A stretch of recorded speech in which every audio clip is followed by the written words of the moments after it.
நீல நிற கடலோட அழகு எல்லாருக்கும் பிடிக்கும். அழகையும் ரசிச்சு ஆராய்ச்சியிலும் இறங்கி கடலின் நீல நிறம் ஸ்கேட்டரிங் ஆஃப் லைட்னு சொல்லக்கூடிய ஒளி சிதறலால நிகழ்துன்னு கண்டறிஞ்சாரு சர் சி வி ராமன்.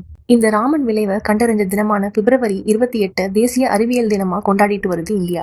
கடல் அழகை ரசிக்கிறதோட அதன் நீரையும் பருக ஆரம்பிச்சிடும். கடல் நீரை எடுத்து RO யூனிட்னு சொல்லக்கூடிய கருவி மூலமா சுத்திகரிச்சு குடிக்க ஏற்றதா மாத்திட்டு. இதே போல நம்ம உடல்ல ஓடிட்டு இருக்கிற ரத்தத்தை ஒரு கருவி மூலமா ஆக்சிஜன் ஏற்றம் செய்து மீண்டும் அதை உடலுக்குள்ள செலுத்த முடியும்.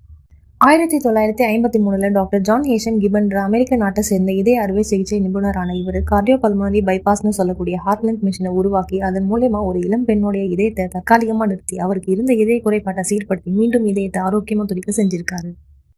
1960களில் டாக்டர் லில்லி ஹை இந்த ஹார்ட்லண்ட் மிஷினை மேலும் மேம்படுத்தி பல இதய அறுவை சிகிச்சைகள்ல பயன்படுத்தினதோட கூடவே பல இதயவியல் நிபுணர்களுக்கும் இது குறித்த அறிவை பகிர்ந்திருக்காரு. 1971 டாக்டர் டொனால்ட் ஹில் ஹார்ட்லண்ட் மிஷின்ல சிறு மாற்றத்தை ஏற்படுத்தி சில மணி நேரம் மட்டும் அறுவை சிகிச்சை அறையில இருந்த கருவியை தீவிர சிகிச்சை பிரிவுகள்ல சில நாட்கள் வரை நோயாளிகளுக்கு பயன்படுற மாதிரி செஞ்சார். இங்கதான் எக்மோ சிகிச்சைக்கான கருவியா மாறுச்சு. 1975 அமெரிக்க நாட்டை சேர்ந்த டாக்டர் ராபர்ட் பார்ட்லெட் என்ற இதய அறுவை சிகிச்சை நிபுணர் முதல் முறையா ஒரு பச்சிளம் குழந்தைக்கு எக்மோ உதவியுடன் சிகிச்சை அளித்து உயிர் பிழைக்க செஞ்சிருக்காரு. இப்ப நீங்க பாக்குறது அதே பச்சிளம் குழந்தை 21 வயது பெண்ணா தனக்கு சிகிச்சை அளிச்ச மருத்துவரோட நிக்கிற நெகிழ்ச்சியான புகைப்படம்.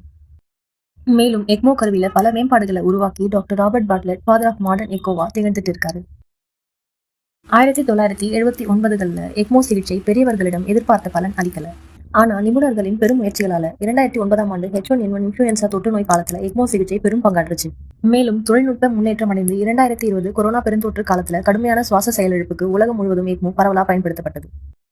இதே அறுவை சிகிச்சை அப்போ பயன்படுற ஹார்ட் லங் பைபாஸ் மிஷின்ல இருந்து எக்ஸ்ட்ரா கார்போரியல் மெம்ப்ரேன் ஆக்சிஜனேஷன் சொல்லக்கூடிய எக்மோ உருவாகி இன்று ஐசியூல இருக்கிற மருத்துவ பயனாளிகளோட இதயத்துக்கும் நுரையீரலுக்கும் ஓய்வு அளித்து அவைகளோட வேலையை எக்மோ கருவி செஞ்சுட்டு வருது.